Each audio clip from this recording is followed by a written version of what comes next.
Thank you very much. Thank you.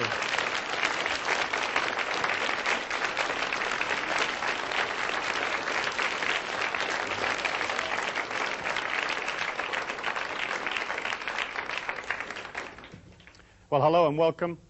Today we'll be doing our Mastery of Money seminar. And what we'll be doing is basically looking at esoteric concepts to allow you to get the money that you want in life.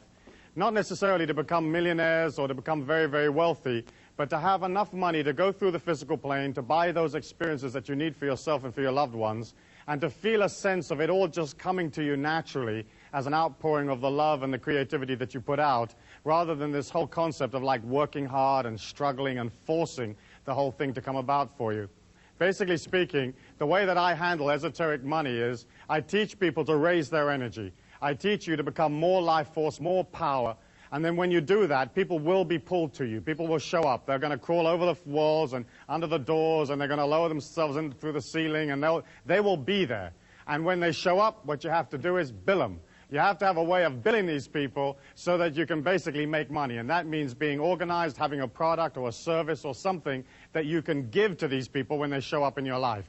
For you to raise your energy and have all these people show up and then you haven't got a way of working it with them, you won't have the abundance, you won't have the creativity, and you won't have an energy pattern that will go all the way. And basically, some of you are going to need lots of money. You're going to need loads and loads of the stuff in order for you to buy those experiences and to create the changes that you hope for yourself.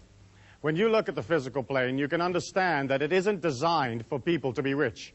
If we divided all the wealth up in the world among all of the people, okay, in fact, everybody would be millionaires. But the system is so designed that a few people have the wealth, and the rest of the people do not have the wealth. And because it is designed like that, and because it's come down from thousands and thousands of years, the common man has to put in a certain amount of transcendent energy to pull himself or herself out of a system that isn't designed to assist you. I mean, imagine if you could go to work and in 1 week you could earn, let's say, $2 million. And you think, oh, Friday, I think I'll retire from here on out. The system isn't designed like that. The way that the system is designed is that if you work really, really hard, it will spit out just enough cash to keep you just above what I call the revolution level. You know, where you're not out in the street tearing the system apart, but they fed you just enough to keep you going so that you don't blow away the system. The world that we live in is just owned by a few people. You know, let's say 500, 1,000 families own the entire world, okay? And they also own the governments, they own the societies, they own the banking systems, they own all the financial institutions, they dictate what interest you'll pay, how much rent you'll pay, what mortgage terms you will receive, you know, what your car payments are. They decide everything for you. And they also decide how much money the average man in the street will have.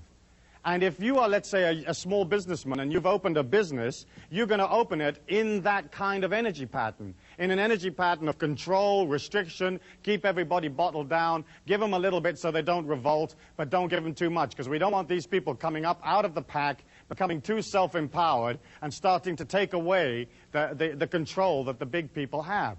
And so as you look at that, if you open a business and you're this small businessman, if you've got a creative idea, you can only earn money from the energy of those people around you. And if all of those people are like close to starvation or just making it through or just squeaking through, how much disposable income have they got to buy your product?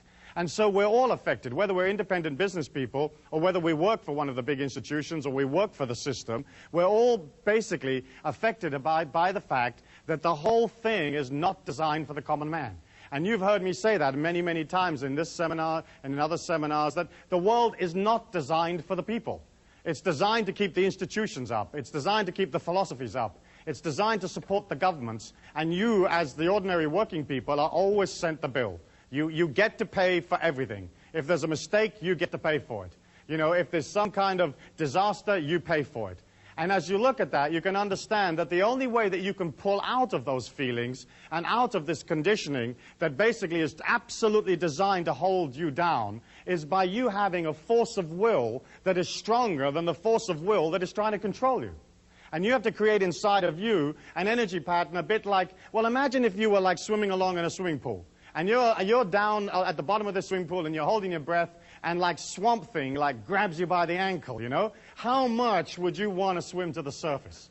You know, how much effort would you put into getting up and getting out of that and getting a breath of air? And for some of us, that's how much effort we have to put into becoming financially independent, mastering money. Because our societies do not teach us power. They teach us that we are weak, that we have guilt, that we're useless, that we're supposed to support everything else, we're supposed to send money to everything else, that none of this is really for us, and that if we do too well, somehow that pulls us away from being godly or righteous or good. And of course, that's a bunch of hooey, because the life force or the God force is absolutely abundant. It'll give you anything that you believe in and more. You only have to look at nature. You can look at a cherry tree or an apricot tree, and it has more apricots on there than you can ever eat. It has more cherries on it than you can eat. You know, and when you look at it, it has that splendid abundance naturally. You know, if a man designed an apricot tree, it would have like 2 itty-bitty apricots at the top of the tree, and they'd be out of reach, and they'd be a little stale, and you'd have to have permission to go climb it, and a certificate for when you got it, and then a third of the apricot would then belong to somebody else, and eventually you'd wind up with just the pit and a little bit of apricot, you know? And that's how the system is designed. When you look at it, when you look at the physical plane, we are here as these transcendent beings, as these infinite beings inside a body, and you have the ability, through your thought forms and through your feelings, to absolutely redirect and change your life. I believe that you're not your body, that you're not your mind, that you're not your sexuality, that you're an infinite being inside a body, and that you took on the limitations of the physical plane in order for you to be able to transcend them. The physical plane, the humans that are on this physical plane, are basically like in a circle. And the circle is created by the electromagnetic waves of the brain that set up this field or this force field that we all live in. And that force field cuts us off from the abundance of the life force. It cuts us off from the God force. It cuts us off from other dimensions of existence and makes us or gives us the illusion that what we see is real. But in fact, the physical plane that you see is no more solid than your thought forms. There's no more solid than the feelings that you have within you. The fact that the physical plane is moving at the speed of light gives it the illusion of being solid. But in fact, you're looking at basically a non-solid world, a world of thought form of consciousness. Your body being the same thing, your feelings and your thought forms all being different and varied forms of the one and the same energy. And as you look at the way scientific research is going now, you can see that the scientists are getting nearer and nearer and nearer to a unified force field theory, where all energy will be just one and the same energy. And that's my feeling, and that's the sort of mystical or metaphysical approach. I believe that as an individual, you can be in this circle of activity that describes the physical plane, and you can scratch and you can hollow and you can thump and scream and rip people off and compete with them and shove and push, and you can become wealthy. You can drag yourself out of the programming, out of the circumstances. But my way is, I feel, more fluid and simpler, and that's basically to work upon your intentions, to work upon your concentration, and to move into a pattern that allows wealth to come to you naturally. Because the other system, where you're sort of scratching and biting to get money, it's almost like your wealth means somebody else's poverty. Where my way is, you can become wealthy and then allow everybody else through your wealth to become even richer.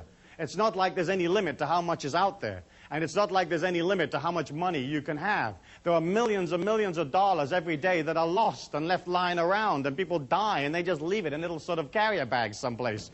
You know, there's millions of opportunities for cash at no effort at all. And it's not like you becoming wealthy is going to detract from somebody else at all. Because we're not living in a finite world. We're not living in a world that only has this much resources or this much wealth. There are more resources to be discovered. There are more creative ways of doing things. There's always an ever-expanding amount of wealth.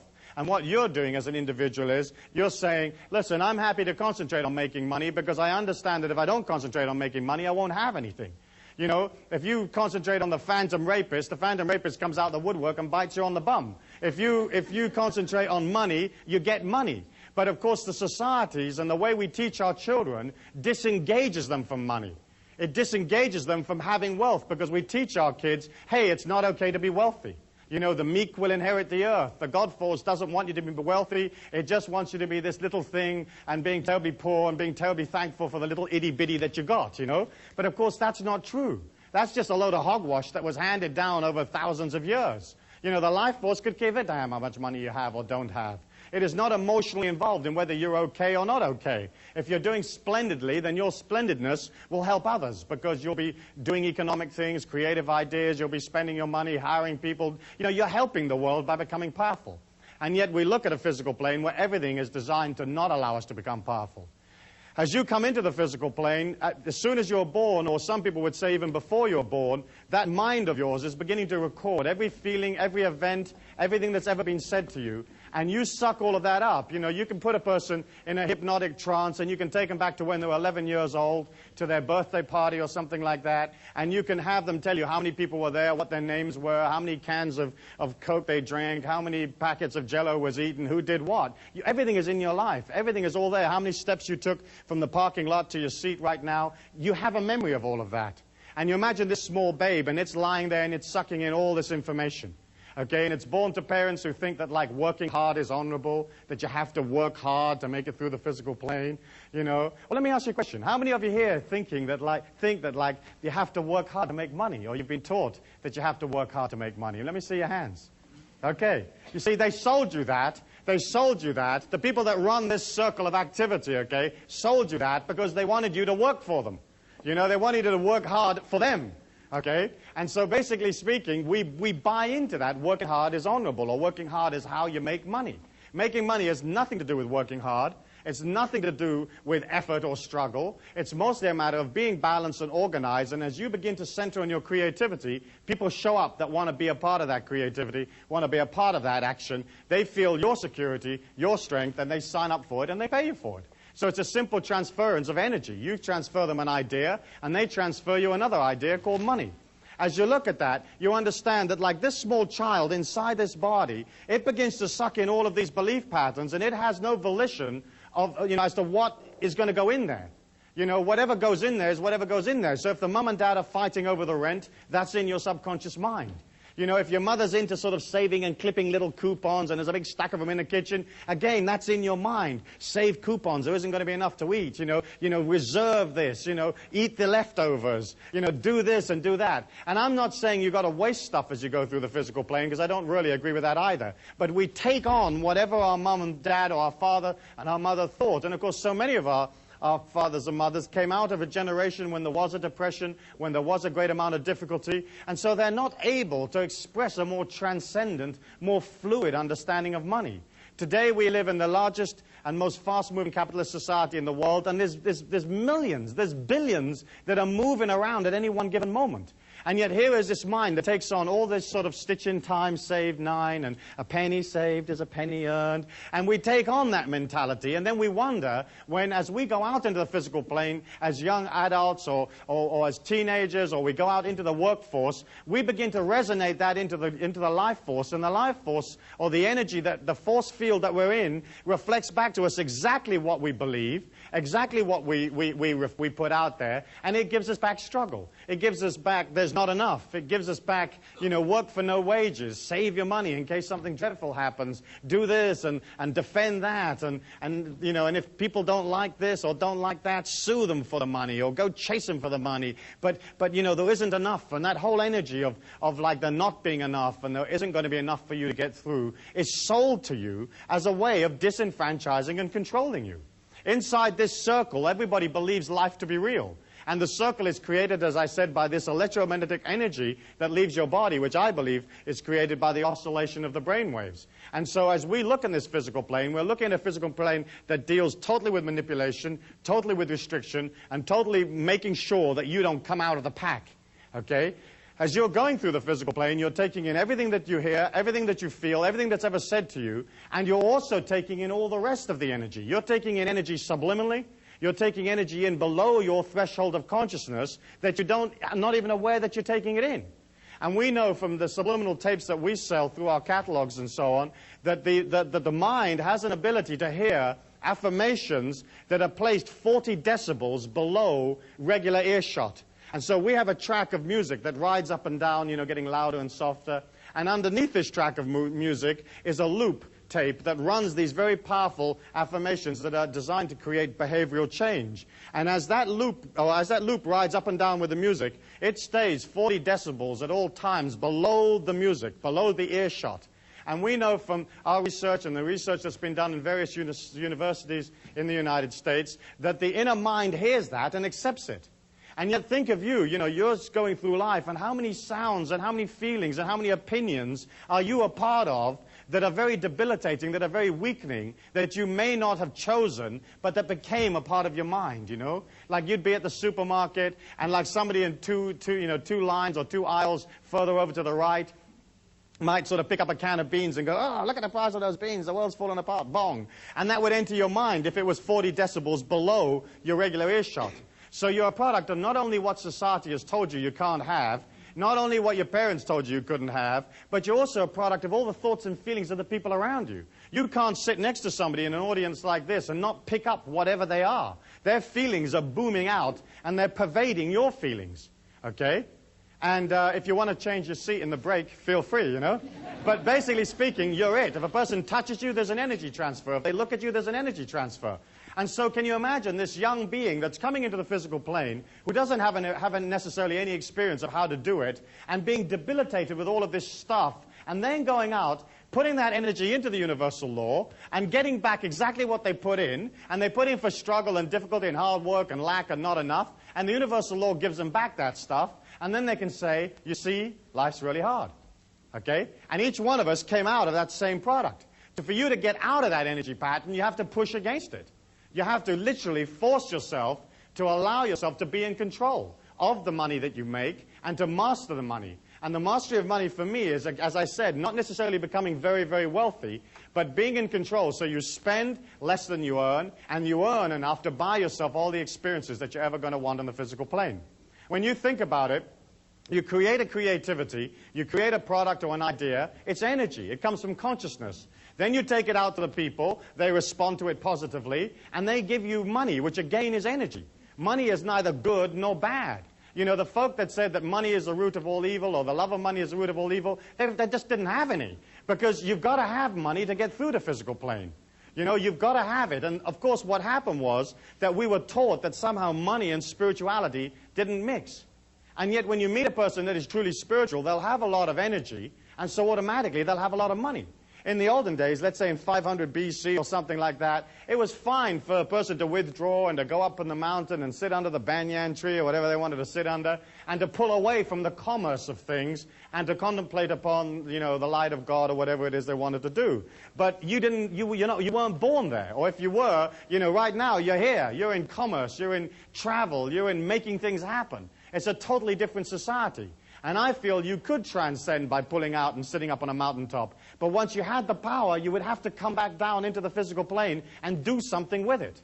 And so the philosophies that came out of poverty and seeing it as beautiful and seeing it as righteous came out of a time when there wasn't anything to do. You know, Buddha couldn't turn on the video and watch a couple of videos and play his CD player. He only had sitting under the tree. You know, sitting under the Bodhi tree was the only game in town. So that's what he did, you know. But we're not in that time. We're action-oriented, we've got things to do, there's people you've got to meet, there's things you've got to build and create, there's children that have to be brought up and developed into strong and powerful human beings, and that's what we're looking for. We're looking for individuals that are prepared to push against the system without confronting it, because the system will never look after you. You know, it's not designed to. And if you look at the history of man, all the governments have let all the people down all of the time, you know? And if you don't believe that, you don't know anything about history. You know, you might want to repeat it after me. All of the governments let all of the people down all of the time. Because, basically speaking, governments are individuals that are looking after their own interest. You know, they're looking after their own power unit. They're looking after their own election. They're not worried about whether you're making your mortgage payment, you know, in downtown Arkansas. They could give a damn, you know. They are just worried about their own position. And they get to play the game, and they get to spend your cash, and then they send you, as I've said before, this love letter called a tax bill that you have to pay for their creativity. They don't actually create any wealth for themselves. The wealth of the nation is the individual man, the individual female, the working people of the country. We create the wealth, and they just get to play with it. You know, and the way they play with it is they get to spend it pretty much any way they like. They get to bill you anytime they want to bill you. And if they run out, they just print some more.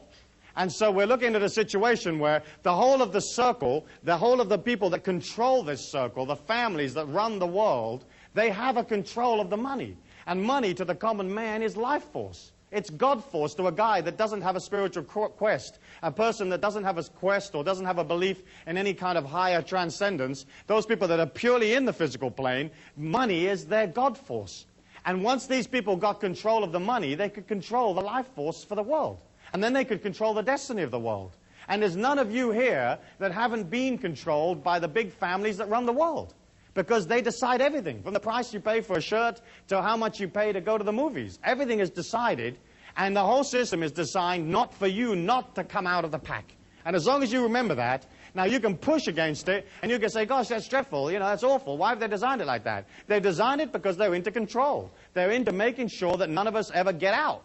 Okay, and you can push and you can rant and rave and you can have your little placard and you can go down to D.C. and stand there in front of the White House and it won't do anything for you. The only way you can win your freedom is to have enough cash to pull out, okay, and to disengage somewhat from the feelings of the world, from the emotions of the world, so it isn't controlling you. Okay, and that to me I think is incredibly important because you've been sold this bill of goods that says you can't have it, and then the whole thing is designed, and if any of you do too well, they take the money back from you. All the money you have is basically on rental. You don't have any wealth of your own. I mean, look, for example, in property taxes, okay? They take, let's say, 1% or 1.5% of that property from you every year, okay?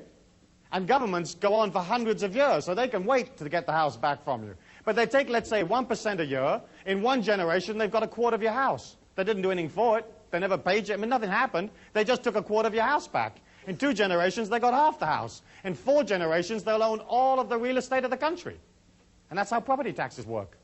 You know, so you think they've got your interest at heart? No, they just chip in a little bit of your income back, and they time it or they place it so that it's like this creeping thing that you're never really quite aware of.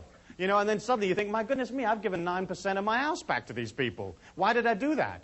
You know, well, you did it because they passed the law saying you had to do it, and you don't have options. I believe in obeying the laws, but I also believe that you can design your life to take maximum fluidity within the law.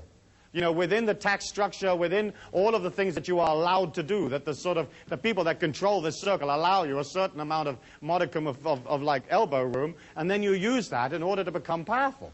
And so, as you look at that, you can see that for you to become powerful, to have enough money, you have to begin, first of all, to look at what's stopping you getting money. You know, what are these feelings inside of me that don't allow me to be wealthy? Because for you to be wealthy and to become wealthy and to have people show up and they want to share their wealth with you, because there's only one place that you can get money, and that's from the other people in the physical plane. Because we're the only people that believe in that stuff, okay? You can't get it from any place else other than the other mugs in the game with us. And so we have this energy that's absolutely neutral, and you have to create an energy from within yourself and then get these people to come along and give you the cash. To do that, you have to look at, hey, what do I really feel? You know, what do I really feel about money?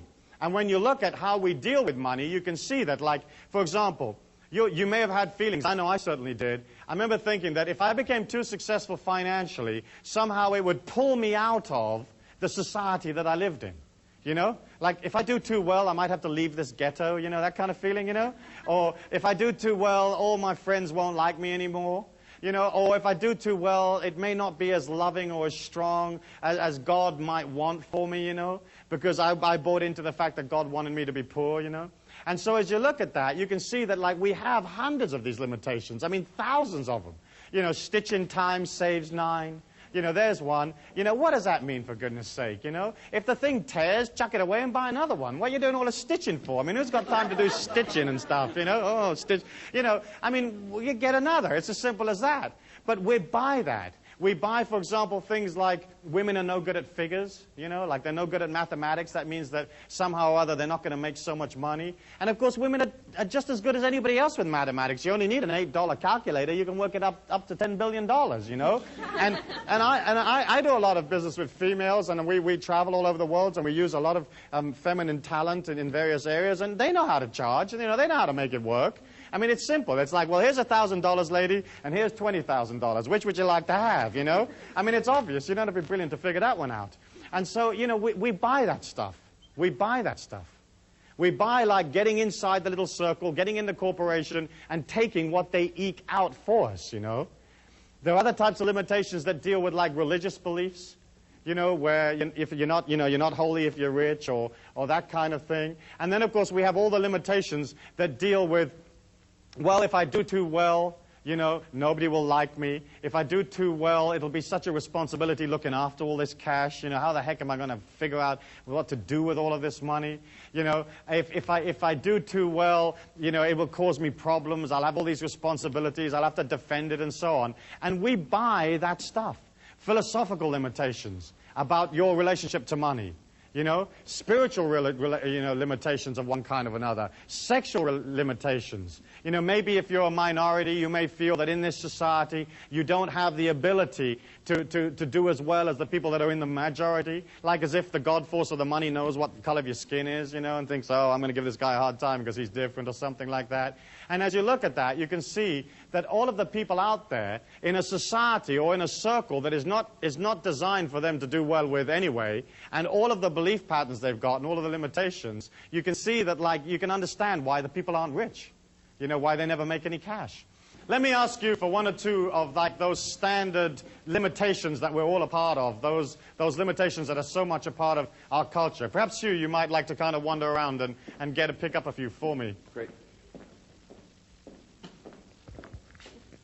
Stuart, there's one my mum always used to say, you've got to save for a rainy day. Absolutely. And if you save for a rainy day, of course it rains, it has to. Because that energy of putting in the negativity pulls to you the rainy day. The very fact that you believe you're going to be a part of a disaster means the disaster will happen. And if you put a whole bunch of dry food in a hole in the ground, because of that energy of defending yourself, you mount 2 machine guns on the roof, you put your granny there defending the house, defending the street, then what happens is that energy pulls to you the disaster because of the negativity that you're putting out.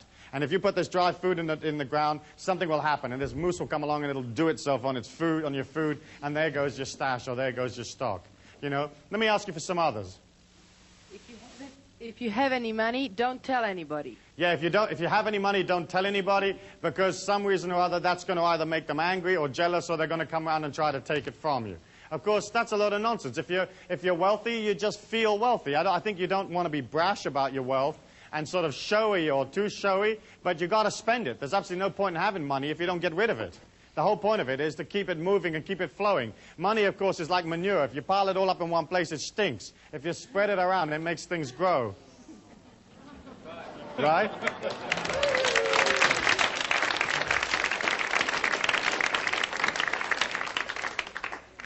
Let's have another one. It's easier to get a camel through the eye of a needle than a rich man into heaven. Right, that's a standard one. And, of course, the eye of the needle, I believe, was it not the gate of Jerusalem? And to get a camel through the gate of Jerusalem wasn't a big deal. And if the camel was a bit stubborn, you just had the camel over here, and you take a bucket full of the camel's lunch, and you put it on the other side of the gate, and you go, hither, hither, camel, and it comes along. Because that's how they talk in biblical times, hither, hither. And, and the camel just automatically walks through the gate. And, of course, a lot of our philosophies were designed to make sure that nobody got wealthy. You can imagine how, well, imagine in medieval times when, say, for example, a lot of the churches owned all of the land. I mean, thousands and thousands of acres of land, and the common people were dying of starvation, living 10 in a room in squalid, filthy conditions. From time to time, they'd go up to the sort of the big monastery or something, and they'd bang on the door, and they'd say, oi, what about us, what do we get? And, of course, those people who owned or controlled the circle in their day, they weren't about to share it with everybody. They weren't about to say, well, look, we'll peel you off 5 acres in the North 40. And so they had to sort of say, well, you'll get yours later. You'll get yours in the afterlife. This poverty stuff's really cute, and you're loving it right now because later on you're going to get it. And, of course, now we're not so stupid, We're a little bit more sophisticated. We aren't going to buy into that afterlife stuff. Not because I don't believe in an afterlife, but I want my power now. I want my experiences now where I can experience them and become a part of them, and that's what you want. You don't want a promise for later. And, of course, the mind and the ego will always accept a promise. You can always tell somebody, yeah, I'll do it for you, but later. And the mind goes, oh, that's okay, later, later. And that's why that philosophy was so powerful and so useful to the people that ran the situation in those days, because they could promise people a later date, a long-term delivery. What about being filthy rich? Yes, like as if rich is somehow dirty. And isn't it true how, for a lot of people, money equates with, the misuse of it. If you're rich, you're bound to be misusing it. And, of course, it's nothing to do with that. You can have money and be loving and generous and kind and to help the world, But isn't it interesting that we equate wealth with, some kind of misdemeanor or not acting honorably? And, of course, that's not necessarily the case at all. Any others, Hugh? Money corrupts. Yes. And, of course, a lot of times it does, because money is power in our physical plane. And power is very, very hard to work with. And the whole point of experiencing power is, in a way, to misuse it. you know, because that's the only way you really get to learn about it. But in the corruption is also the healing and the transcendence, and I think that's pretty important, you know. Yeah, give us this day our daily bread, like there isn't going to be enough, okay? Like this little bit's coming up, it's like welfare. Here's your little welfare. Any others? Money can't buy you love. Yes, money can't buy your love, but in fact, yes, it can, okay, definitely. But the fact is, of course, that the way you get love is to express love, you know, and it's nothing to do with money. It's absolutely nothing to do with money. In fact, money can buy your love, push to shove, but basically speaking, it's only a matter of expressing a loving attitude, and love will come to you anyway. Any others? Yes? Can we have a positive one? Money makes the world go round. Money makes the world go round, and of course it doesn't. The world spins automatically of its own. Yeah, save for emergencies. Okay, that's the same thing as was said before, where you're waiting for the emergency to come. Beautiful people are rich. I'm sorry, I've got more than one coming at once now. Yes? Only beautiful people are rich. Only beautiful people are rich? That's not so true. I know a lot of ugly millionaires. Yeah. But you see how all of that stuff became so important, you know, and all of that stuff became a part of our culture and a part of the way that we treat money. And of course, what you have to do now is to begin to resonate a powerful intention for your whole trip about money. Because when a person permeates that negativity or that weakness inside of you, because it is already there in your mind, there has to be an acceptance. You know, you have to accept that. If you're standing next to somebody in a supermarket and they're projecting lack, if you have lack inside your mind, you actually enhance or increase the lack that you have.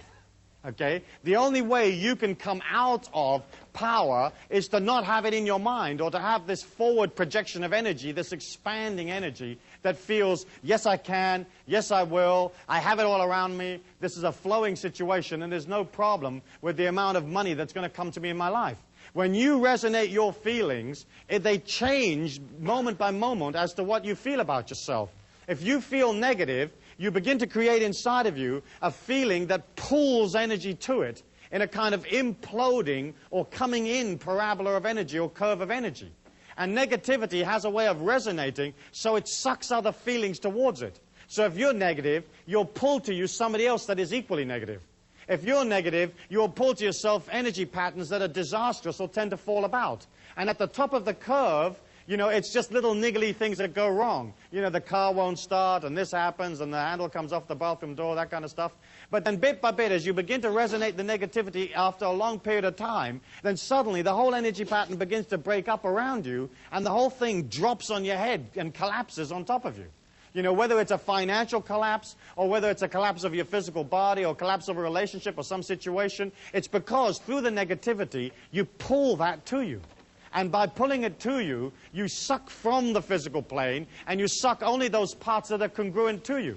If you imagine yourself walking along in this bubble of energy, okay, all of life is coming at you at the speed of light, and it's coming at you upside down, okay, at the speed of light. And you have all of these possibilities coming at you at any one given moment, okay, and you will pull from those feelings that are the same as your feelings, that are congruent with your feelings. So all the goodness in the world is coming at you, and all the evil's coming at you. And then you can pick up whatever you want.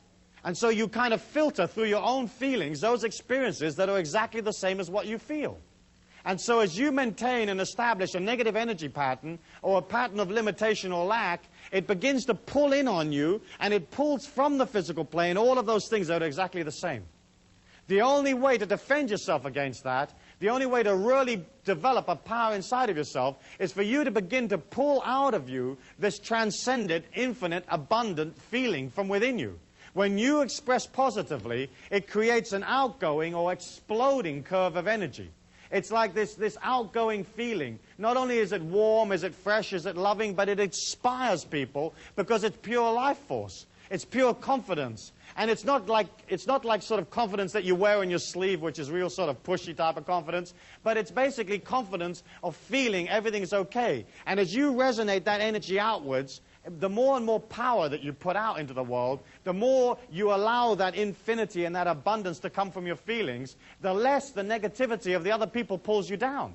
Because you cannot walk in a crowd of people, say in a supermarket or in a shopping mall, without having all of those people affect you. And you've all experienced it, where you've got out of a car and you've walked into a mall and you've only walked like maybe 100 yards or 200 yards and you bought like a can of something and you walk back to your car and you're absolutely exhausted. You know, have you had that experience? Right. And it's because what happens is as you walk through that mall, your feelings are resonating around you and everybody else is literally taking a bit of that energy from you. Every time they have eye contact with you, every time they touch you, every time they pass you, a part of you leaves with them. Unless you're resonating this everlasting supply from within yourself and resonating it powerfully and strongly. Then what happens is you get into the habit of holding your energy, holding that power to yourself. And it's the same way, again, with money. If you feel confident about it, it begins to be there. It's like natural. But you can't come from like way down here in a state of, let's say, limitation and poverty to something up here where you're walking with or a part of absolute abundance. You know, if you resonate poor feelings, you have to stay poor because universal law's got to reflect that. And so the name of the game as you begin to master money is, one, allow yourself the patience to go beyond the old stuff, the old garbage, and two, begin to resonate in your feelings the abundance that you're a part of. And here you have to be very, very careful because a lot of people begin to think, oh yeah, all I've got to do is act abundant, act powerfully, act transcendent, you know, buy a lot of stuff, buy a lot of fancy clothes, and abundance will come to me. In fact, what you've got to do is you've got to begin to see abundance in those things that you actually have. Okay? It's not a matter of like going out and spending a lot of money on French clothes or something and then being in debt, because that very fact that you're in a debt is going to pull you backwards. It's more like saying, okay, around me I have this and I see beauty and abundance in it. And then, as you begin to become more and more confident and you have more and more surplus income, you can begin to create affirmations of abundance in your feelings that actually affirm, hey, I'm doing fine, I'm doing well. And so, yes, go out and buy a good suit. Go out and buy a fine dress, a fine pair of shoes, whatever it is, you know, and have one, but have one of the very, very best quality.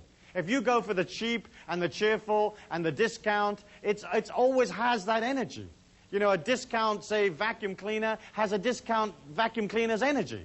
And I remember my wife once buying this vacuum cleaner. It was at a used machinery shop, you know, one of those places where they sell used appliances. And she was all proud of herself because she'd got this thing for $15. And she wheels in this vacuum cleaner, and it looked like a $15 vacuum cleaner, you know. In fact, to me, it looked like she'd been ripped off at $15. And she plugs it in, and there's this limp little bag hanging on the back of this thing, you know. I mean, it's just holding on for grim death. And I said to her, don't you think that bag is supposed to be like full of air and abundant and pleased with itself?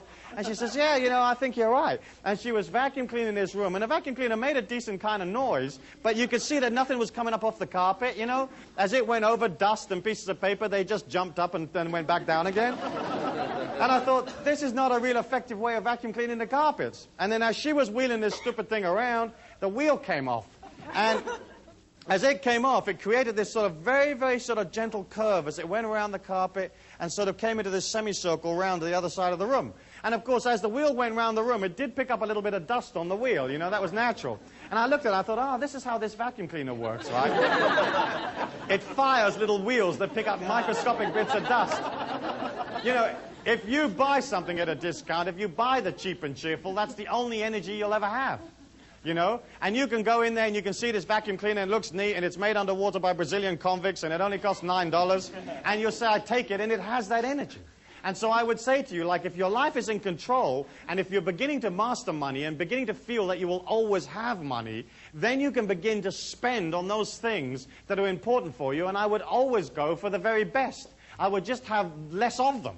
You know, if you've only got one suit, at least have one decent suit and look good in that. So at least when you go for the interview, you come out of an energy of like, you know, I feel abundant, I act abundant. But don't go wacko, wacko, wacko and just spend a whole bunch of money. And I've watched people take on this philosophy and do exactly that and get themselves into tremendous trouble, you know. As you begin to create those feelings inside of yourself, it has to permeate your entire life. You can't have, like, let's say, one nice dress and then buy a $1.99 pair of shoes, you know, plasticky ones. And you can pretty much always tell people buy their shoes, because only people that have got money spend money on shoes, you know, that buy decent shoes. So you'll get somebody that's wearing this incredible dress, and then they're wearing these pair of shoes, and they're like this little plasticky pair of shoes. And you can suss it out. I mean, you can say, oh, my gosh, look at that. You know, if somebody comes in for an interview and they're beautifully dressed and they're wearing a decent pair of shoes, you know that that person, you know, feels good about themselves, feels strong. And of course, how much money you make is exceptionally intimately linked to how good you feel about yourself. Because it's a function of the ego to devise a system for its own survival. It's a function of the ego to try to win acceptance from the people. It wants you to love it. You know, you want people to come up to you and love you. And so what happens is, as we go out into the marketplace, we have a tendency to sort of charge less or not charge anything at all, just to win people's acceptance. And that's the same thing about being sucked into what people think about us. You know, if you're not sucked into what people think about you, you just go about your life, what they think about you is their problem, not your problem, then you can begin to charge what you like for your services. And if you're coming out of energy, and you're coming out of love, and you're coming out of transcendence, you're basically selling a higher ideal, and there isn't any limit to what you can charge. But so often, you'll do an incredible job for somebody, and they'll come up to you and they'll say, how much do I owe you? And you'll say, no, you know, I don't need any money, you know. I mean, how many of you have done that, you know? I mean, I watch your heads nodding, you know, yeah, no, I don't want that. And what you're sort of saying is, please love me. You know, if I do this for absolutely nothing, will you love me, you know? Or you've said, yeah, you know, okay, but it should normally be $100 and just give me 20 or just give me $10 and that'll be enough. And it's a way of like not feeling confident about yourself. When you give something, when you sell something to somebody, when you give them a service, when you do something for them in a commercial act, you're loving them. You're helping them. You're assisting them, you know? You're delivering this refrigerator to them, and that saves them going all over everywhere and finding a refrigerator or building one themselves. You know, when you transfer goods and services to people, it's a way of loving them. And so if you love them, why wouldn't you have them love you back by giving you their money? You know, if you come out of energy and you come out of dedication and you come out of service, there isn't any limit to how much you can charge, within reason. And I don't believe in rip-off, or I don't believe in overcharging, but I certainly don't believe in undercharging. You know, and so many of you don't charge enough. You don't charge enough for your labor. You don't charge enough for your products, because it comes out of like that self-image that says, oh gosh, I'm not really worthy for all of this, so I really shouldn't be charging that, or they're not going to love me if I don't charge, you know, if I charge so much. But in fact, when you can see the transactions that you're involved in life as energy, then you're not involved in the emotions of how much things cost. It's a fact of the commercial world that the more quality you put into something, the more you can charge. And at the top end of the scale, you know, you can charge anything you want. And so you're looking at trying to put energy, trying to put yourself into your commercial endeavors, whatever they might be. I mean, so often you'll go into a business, you'll go into a hotel, you'll go someplace, and the whole energy of the place is bland. You know, nobody's in it. Nobody cares. It's institutionalized. It's like press a button and this thing comes out, and you don't feel good about parting with your money. But when you're with a person that's enthusiastic, they're happy, they put their heart and soul into the product, you don't mind. You feel the life force, you feel the God force, and that inspires you. And so it almost feels like you're transferring money to another part of yourself. You know, if the other person is sort of demanding, or they don't have any energy in it, or they're institutional, there's a sense of loss. You think, oh gosh, I've paid for this room, but I don't know if I really liked it, you know. It's very much a matter of putting yourself into your life, into your commercial life. And that's important. When you can subjugate your ego and put that underneath the ego of your customers or the people that are pulled to your life, then you have the ability to serve them. And that doesn't mean that you're going to lose any sense of identity inside yourself, because you're not. But you're going to come out of loving people by serving them. And serving them is like looking them in the eye and finding out what they want. You've got to remember that you're dealing with a person who's maybe scared or lonely, or their body aches, or they have a need, or they need friendship or company, or whatever they've come up for. Because what they've showed up for in your life may not necessarily be the product. You know, it may be some totally different reason. They've come around for healing of one kind or another. And if you can put yourself underneath them, then what happens is they feel your support. And there isn't a person out there that doesn't want to be supported, that doesn't want to feel more secure, because the name of the game out there is basically feeling insecure, feeling scared, feeling fearful about the fact that you don't necessarily control life. And so there you are. You're this confident, smiling, heroic being, and you get up underneath the person and you come out of service. I'll never forget an incident that happened to me in Washington, D.C., where I was going into a seminar, and there was a young waiter there, and he just happened to come up to me and said, in the hotel, he said, what is the secret of tips? And I said to him, the secret of tips is to get underneath the customers, you know, to get underneath and really serve them. And he said, well, what do you mean by that? And I said, what I mean is that for the time it takes you to serve this person and to be with them, you'll subjugate your ego for their needs, absolutely.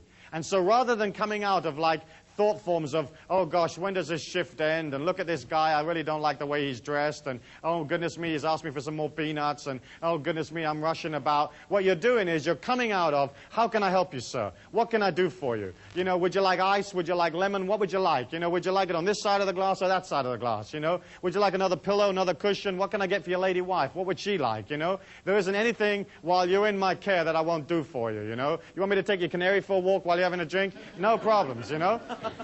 And I left this young waiter with this information about coming out of loving them and serving them. And I went off and did my seminar, and when I came back from the seminar, he came up to me and he says, this is totally fantastic. He said, I've never had a day like this ever in all the time that I've been a waiter here in this hotel. And the previous record for tips in one shift for me was $42. And in this particular shift, I earned $160 in tips for the very first time. So this young man had quadrupled his tips by just serving. And isn't it true, as you go out there, you'll find mediocre restaurants, mediocre hotels, mediocre airlines, mediocre everything. You know, you walk in the door and they can't even be bothered with you. They're not organized. They're not interested in what you want.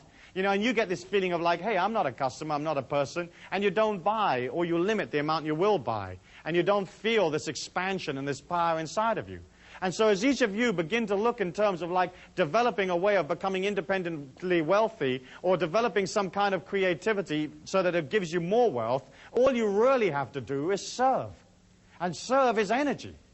And the people give you back another energy called money. And then you go spend that on the experiences you like, which is again energy. And I think that's vital, and that to me is the key. That there isn't anything more than just coming out of service, coming out of being organized. You know, and being organized is a simple thing. You just get organized. You get, hey, what do I need to make this business work? You know, what are my customers going to want? And when you can subjugate your ego and put yourself in the mind of the customers, in the mind of the people that are going to come to you, then it isn't a problem to figure out what they're going to want. They're going to want to be comfortable. They're going to want to do it quickly or reasonably quickly, whatever it is. They're going to want it to work. They're going to want to be able to have value for money. They may want more than one way of paying for it. But basically speaking, what do they want? And then if you begin to concentrate on making it clean and fresh and beautiful, people respond. And isn't it true that as you go out in the physical plane, most of it isn't clean, isn't fresh, doesn't work? You know, I mean, you turn the handle on the door and it comes away in your hand. You press the button in the elevator and it doesn't go anyplace. You put 50 cents in the Coke machine and no Coke comes out, you know? And the whole of the world is like that, this sort of, this only just working sort of syndrome, you know? And of course, if you move out of, say, America and you go to other places, you have even more experience of things not working, you know? So, for example, in England, whenever I travel there, I try to make all my international calls back to America before I actually leave America. Because trying to get an international operator on the English telephone system, forget it. You can grow old. You know, you can grow old. I've only met one or two people that ever actually got through, you know. And as you look at that, you can see how like so much of it doesn't work and so much of it isn't there to help you. Why is this money mastery thing so important to you? The reason it is because we're living at a critical time in the financial history of the world today. We're looking at a banking system here today in the United States where the liquidity of these banks is on average only 6%. In the era going up to 1929, the liquidity of the average American bank fell from like 20% to 12%. And that really, really concerned people. Today, our average American bank has a liquidity of just 6%, which means that 94% or 94 cents of your dollar is no longer in that bank. And the money, that 94 cents that isn't any longer there, has been lent out to all sorts of folk that may or may not give it back. After the oil crisis in the 70s, and in the war in the Middle East, the sheer amount of money that poured into the American banking system in the big financial houses of Europe and so on, that money came pouring in, the greatest transfer of wealth in the history of mankind, and the banks had to lend it out. When a bank takes your money, when it takes your deposit, that's a liability for the bank. The minute they can give it to somebody, lend it to somebody, it becomes an asset in their books. And so there's a tremendous propensity for the banks to kind of get rid of this stuff. It's almost like this hot potato that they're trying to shove onto the next guy. And so when the oil prices went up, you know, in the 70s, these banks went out and they kind of gave the money to everybody, you know. They just dolloped it out and said, hey, you need some cash, take it. And all of the countries out there of the third world and the lesser developed countries and so on, they took that money and they spent it. And they spent it like crazy on all sorts of projects that may or may not have assisted the infrastructure of those countries. And now we're looking at a situation where it's tremendously difficult to get the money back from those countries. You know, America gave money to every nation in the world. I mean, just gave it. It gives it to its enemies. It gives it to its friends. Albania is the only country that America hasn't given any money to. And the only reason they haven't given any to Albania is because they can't find it. If they could find Albania, they'd give them some. You know, and so all of this money's gone out, and you can watch these third world countries struggling, trying to get it back. Mexico is an excellent example where they have a debt of up around close to $100 billion. And they get about $7 or $8 billion a year in oil revenues. So you can see that if they're only paying, let's say, 7 or 8% interest on their money, they need all of their oil revenues every year, forever and ever, in order just to service that debt. And what happened was that when oil fell recently, you know, tumbled down from its peak of $30, $35 a barrel, we got into a situation where the American people were literally wiring money down to Mexico so it could wire it back to the bank so that nobody would default. It's like you're getting billed as a common man, you're getting billed for something that's nothing to do with you. We have a situation where, for example, corporate debt in this country is at 50% of its total assets. And a lot of the assets that the corporation have are in the form of paper and notes and bonds that they're holding of other corporations. So the 50% that you think they've got, some of that may be real money, it may not be real money. The government has basically continued to print money like crazy in order to try to keep the system up. After 1946, all the major trading nations agreed to come off the gold standard, which meant that all of a sudden money didn't have to be real anymore, because in the olden days, a dollar bill was a receipt for some gold someplace. And in theory, you could walk up and you could say, hey, you know, I want my gold, you know, or I want to look at my dollar bill, or whatever it is you do when you go around the bank. But basically speaking, once all these countries came off the gold standard, there wasn't any limit to how much money the governments could create. And here in America, since 1980, the government has expanded the money supply 300%. But the country's only grown like 25 to 30% in that period of time. And so when you have a situation that the people that control all of the activity inside the circle can literally print money, you can see how there's a lot of money out there that really doesn't have any value at all. It's just a matter of everybody believing in it. And the banking system, everybody's got to believe in it. And that's why the common man never gets any of the information. They only get little bits of the information, because if anybody actually told you what was actually going on, you'd freak out and you'd go get your money back. As you look at that, you can see that like personal debt has expanded to the point where like the average person owes like 1.5 years' wages. You know, corporate debt is 50% of assets. The governments are running trillions of dollars worth of deficits. The trade figures are incredibly imbalanced, where it's costing billions and billions of dollars every month, you know, more than they're actually taking in. And you can see that all of this is creating a strain on the financial resources, not only of America, but all of the trading nations of the world. As you see that, you can either say, well, that's great, I'm sure it'll all be all right, I'm sure it'll all be fine, or you can say to yourself, wait a minute, there's something going on here. I'm not in the possession of the facts. I can't fix what's happening in the third world. I can't fix, say, for example, that there are a record amount of, say, bank failures in the country right now, higher than even in that period prior to the Depression or the collapse of 1929. I can't fix that. I can't fix the business failures. I can't fix all of these scams that are going down with these various junk bonds and so on. All I can do is get in control of my own situation. If there's ever a liquidity crisis in the world, and it looks like eventually there's bound to be, because we just can't carry on inventing money and spending prolifically, if there is ever a liquidity crisis, cash will become king. You know, you'll become God if you've got cash in hand. You'll be able to go out and you'll be able to buy things for cash. Recently, near my hometown of Taos, they sold off a whole bunch of houses that had been repossessed from mortgage defaulters. And they put up 241 houses for sale all in one day. And the FHA got a whole bunch of people in for this auction to get rid of these houses, because obviously they didn't want the houses. And the houses sold off in that morning. And the cheapest house sold for $400. And the most expensive house that got sold off that day was only $21,000. And you can't build a family home for $21,000. So you can see that if there's ever a cash crunch or there's ever a difficulty, if you have cash and you're liquid, you'll be in a position whereby you'll be able to go buy things that you've always wanted at half the price, a quarter of the price. You'll be in a situation of being empowered. You know, and you can pop out one day and you can spend 10 grand and you come home at night and your husband says to you, what you've been doing? You say, I've been shopping. I've got this entire street. You know, I got it from the 7-Eleven right up to the traffic light, the stop sign, you know. And I had enough money in my pocket to take a limo home. You see, and some of you have saved all your life for that stuff. You're going to come into a period of time where that cash is going to be king. And the way to achieve that cash is obviously you've got to spend less than you earn. You have to have fiscal discipline. And fiscal discipline is looking at what you earn and beginning to de-escalate the debt that you have. Getting into the mastery of money is basically spending less than you earn and beginning to develop a certain amount of liquidity. Now you may say to me, Stu, well, how do I pay off my debts and develop liquidity? The fact is that as you pay the debts, your whole energy begins to calm down, you feel less out of control, and the opportunities that you need to make money will find you.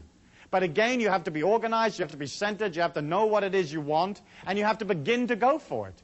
And if you can't go for what it is you want in life just yet because you're stuck in some job here, just maintaining everything, then at least you can begin to play that fake it till you make it energy. You can begin to move towards it. You know, like if you're pumping gas in a gas station and you want to be a film director, well, you begin to resonate an intention for that. And you go to film school in the evenings and you buy books on film directing and you watch films and maybe you join an amateur filmmaking club, but you're moving towards your goal. So often people find themselves like down here and they hope that they can pull their energy up to up here and they never make it.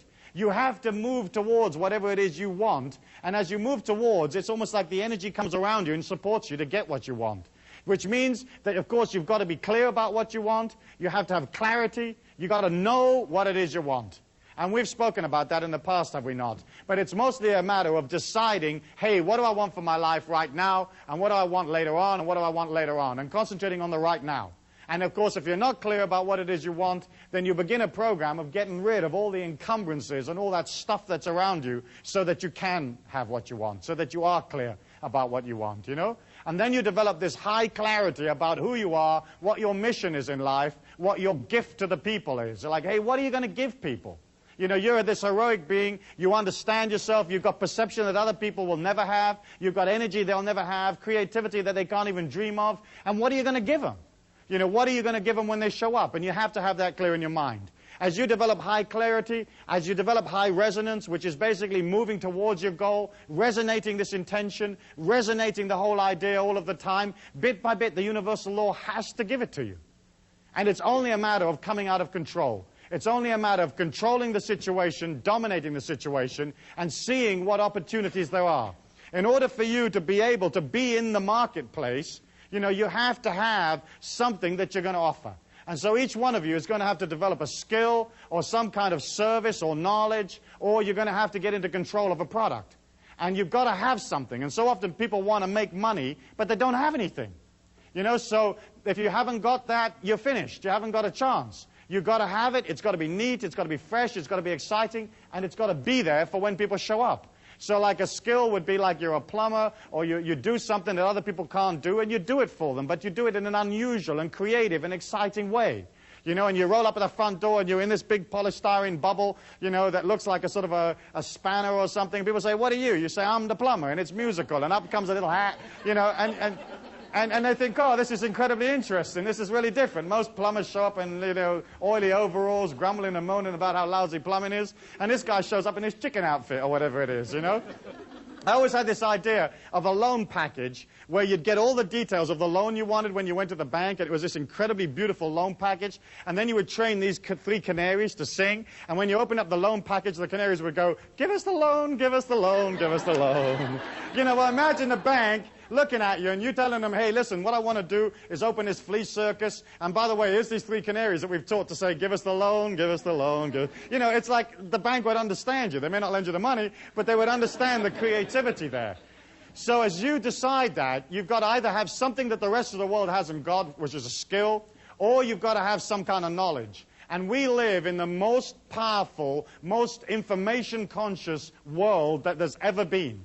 And there are 4.9 billion people out there, and they all want to know something. You know, they want to do the courses. They want to get slim. They want to be more beautiful. They want to be more protected. They want to learn to do acupuncture for canaries or whatever they want to learn to do. And you can say, well, I happen to have this incredible course that you can do. And in fact, information transfer is now one of the major industries in the world. And so all you've got to do is either have the information or acquire it, and then begin to figure out how to transfer it to other people. Of course, if you happen to be, say, for example, a lawyer, then the information you can impart, you have to do one-to-one. I personally prefer information transfer, where you can get a lot of information out to a lot of people without being there personally yourself. So there's videos and tapes and books and 1,001 other ways of you transferring information to people. But if you have that information, people will pay you. And the reason they'll pay you is because they haven't got time to learn everything themselves.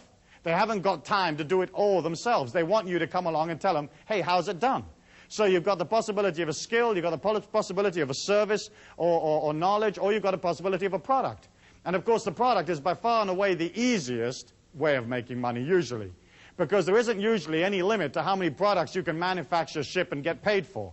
You know, knowledge has its limitations in many ways. A skill or a service has its limitations because you have to show up personally and do it. But a product has that incredible neatness that if it works for 10, it'll work for 100, it'll work for 5 million. And, you know, I've heard stories of people that have started companies that have literally made $40 million in the first 9 months of the company. And they had a good product. And they got a lot of people excited about the product. And they got them selling this product to other people, serving the community, giving them this stuff. And they generated $40 million in 9 months from a standing start. So if you have something that is a product, you're in a position to transfer that to other human beings and get paid for it. I think the important thing to remember about a product is that it has to be something that you love, that you live and breathe. You know, if you're setting these little multi-swivel toggle flanges and you love them, great. But if you're selling something that's boring and doesn't work for you and you don't like it and it isn't quality and it doesn't honor the people and it comes out of negativity, your heart will never be in it. And isn't it true and isn't it delightful when you meet a person who's into what they do? You know, and you go in the hardware store, and I hate hardware stores. They give me the creeps just to walk in them, you know. I don't like do-it-yourself. I don't like fixing things. I'm lousy at that stuff. And just to walk in and all those little oily boxes, I mean, it just throws me away. And so if you go in there and the guy's all happy and smiling and he's the sage of the oily boxes, you feel nurtured, you know. You feel nurtured. You feel, oh, this guy really knows. And you don't know. And they ask you all those dumb questions, you know, don't they? They say, well, do you need the quarter of a 16th inch double swivel reversed diddly-diddly? And you go, I don't know. You know, I just want a screw that'll hold the bathroom mirror up. Yeah, but do you want the kind that's the double bolt with a whammy-jammy on it? You know, and you don't want to know. You know, you just want a guy to give you the bolt. You don't care what it costs. You haven't got time to figure it out. You don't want to do like a 4-week course in little bolts. You just want a bolt. And so you feel supported. And so often we go in stores and the attendant will say to you, the shopkeeper or whatever, oh, I don't know, I just work here, you know. Does this, da-da-da-da? Oh, I don't know, you know. They don't care, they're not interested. And I think that if you're going to be transcendent beings and you're going to serve the community by giving them something, you've got to be damn good at it. You've got to put as much energy as you feasibly possibly can. You've got to get organized. You've got to have concerted action in the marketplace. Because all the affirmations, all the visualizations, all the stuff out there, you know, the prayers, whatever which way you have, rub the little rabbit's foot, all of that stuff won't work for you unless you're out there with a concerted action plan. You love it, you live it, you breathe it, and you're happy and excited to deliver it to the people. It's simple. It's incredibly simple. Commerce is just a matter of expanding yourself to do more of it. And that expansion always comes out of control. It always comes out of controlling your environment, understanding there's no limit to how much you can charge. Well, let me ask you, how many of you are going to put your prices up next week? Let's see you. You know, how many of you really believe in yourself? There you go, you see. And people will come into you and they'll say, well, isn't this massage $40? Normally, you know, I understand now you're charging $80. And you say, yeah, I'll charge $80 this week. I feel good about myself. Next week, I'll feel even better. I'll charge $160. You know, and you begin to charge, but you put yourself in it. If you put yourself in it, they won't mind paying for it. And so, again, it's very much this whole philosophy of like pulling out of what the world says you can be, pulling out of the limitations they say you've got to be a part of, getting clear about what it is you want, resonating that intention for yourself, in other words, moving towards it, creating a clarity, creating a power around you, and heading on out. And some of you are going to have to move slowly out of, let's say, something that's restricting into this special kind of freedom that you're developing for yourself, but you begin to create it. You can begin to create it by developing, say, a hobby. There's a million of you that have various kinds of hobbies where you can make money on them. And I know guys that have converted their hobbies into multi-million-dollar businesses, where there's things that you know, things that you're interested in, and you can begin to form associations and begin to meet people. You know, if you don't go meet people, then again you create around you this limitation of not having enough people to go sell. You can have a brilliant idea, and if all you know is your auntie and your mum, you've got 2 customers, you know? But if you begin to understand that going and meeting people is a way of you expanding your energy, it's like saying, oh gosh, I've got this little energy and I don't feel too confident about myself and I don't feel too confident about this stuff, and so I won't bother to tell anybody, and that way I'll never have to like face the fact that I'm not really confident. But if you're good, if you're damn good, if you're coming out of love, you're coming out of service, you won't mind expanding, you won't mind traveling, you won't mind trying something new, and you won't mind going out and meeting people. You know, I tell people, listen, if you want to meet people, join churches. You know, it's a great place to meet people. You can give out your little card in the breaks, you know, pass them out in the pews, and then just join as many churches as you can sign up for, you know. I mean, you join a Muslim church, and then you go to the synagogue on Saturday, join a couple of Christian churches on Sunday, especially those sort of open, positive, New Agey type of Christian churches, you know, and then Monday you can get into some kind of wacko cult, you know, and you join them on a Monday when they have their services, and you just surreptitiously are passing out your cards, but people get to know you. Because I've watched people develop ideas that were really cute, that were really neat, and go out into the marketplace and have an initial burst of activity and then fizzle out. You know, and then suddenly they're despondent and they're upset and they feel that their creativity isn't any good, and they wind up going back to what they used to do because they didn't have the force or the courage to push through to like meeting people, talking to people, being with people. When you get to the point where you talk to 100,000 people a year, you've got a chance with your idea. When you get to where you talk to 1 million, you've got a real chance. When you get up to like 5 million, then you're really cooking, you know. When you get up to 50 million, forget it. You know, you'll have so much money, you'll have to move out of the house and get a bigger one. Because it's people that are going to give you the cash. And it's you feeling confident about yourself and going up to these people, presenting them with the idea and knowing that they're going to love it. And the reason they're going to love it is because you designed it for them. You designed it for the people. You didn't design it for yourself. You didn't design it for you know, to look cute. You designed it for the people. So you'll come up with the only bath that has faucets that work with your feet. You know, and there you go, and you suddenly say, I've had this incredible idea. For 2,000 years, they've always had these baths with these little wacko, little cross-shaped faucets that you can't work with your feet. Now we've got the foot bath, and here's the handles, and here's where you put your toe, and this is how you make it go hotter and colder. And everybody will love you. They'll say, she invented the bath faucet. She made it something, because you don't have to do anything really different. You know, you don't have to come up with some incredible laser-operated sandwich-making machine. All you got to do is come up with something slightly different. You know, and you've heard me talk about the pizza parlor, where like you can be one pizza parlor in an entire society of pizza parlors, where there's 17 in the street. But you could still make that pizza parlor so interesting that everybody's breaking their neck to come, you know? And there you are, you've got your pizza parlor, and you've dug this big hole in the middle of it, and you've got, let's say, like a 20-foot drop and some alligators in there, you know? And then you build this rickety little bridge from the front door of the pizza parlor to where the cash register is, where people order, you know? And you make this bridge so that it kind of wobbles a bit. You know, and people say, well, isn't it dangerous? And you say, yeah, we lose a few, but they're hungry. When they get on the other side of this bridge, these people want the pizza, you know? They want that stuff. And the alligators, is folk drive from miles around to see these alligators. And then we're going to put a waterfall off the roof. And they're going to get a little wet coming in. But once they're in here, they've got to stay for half an hour to dry themselves out. So we'll be in this street, we'll have this waterfall off the front of the pizza, we'll have this big hole with some alligators in it, little rickety bridge, and the people will feel excited. They'll feel a sense of achievement of making it across, you know, especially the older ones, you know. And they'll feel good about it, and they buy pizza. And that's all you got to do. And a pizza could be totally revolting, but they're going to buy it. In fact, if you're coming out of transcendent, you're coming out of heroic, you love yourself, you're going to put everything you can in that damn pizza. And you're going to make that thing wonderful. And so what you're looking at here is you're not looking at like developing some incredible plan or going to some business school necessarily. You're just looking at a shift in consciousness, a shift in dedication, understanding it's fine for you to be wealthy, understanding that you're infinite and there's no limit to how much wealth you can create for yourself. Okay? You're going to get clear about what it is you want. You're going to resonate that intention. You're going to play fake it till you make it. Whether you got it or not, you're going to move towards it no matter what. You're not going to let yourself get out of control and start spending a whole bunch of money you haven't got. Okay? You're going to allow yourself that power and that energy at all times, moving towards it, clear, resonating it, having it, being original, and more than anything else, you're going to love yourself by charging enough. Okay, by giving yourself time, having patience, and you're going to love the people that are pulled to you by serving them. And if you can come out of that love and that caring for people, putting your ego aside for their needs, your life and your business and your families will be swamped. You'll be swamped. You won't be able to handle the amount of people that show up. And as that happens, you'll have a way of billing them because you'll be organized and you will develop wealth. And suddenly you move out of struggle into a natural understanding and a natural flow. And that's how it was always meant to be.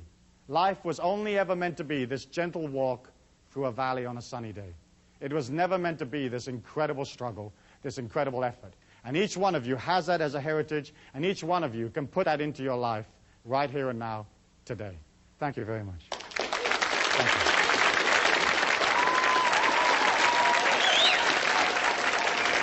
Thank you.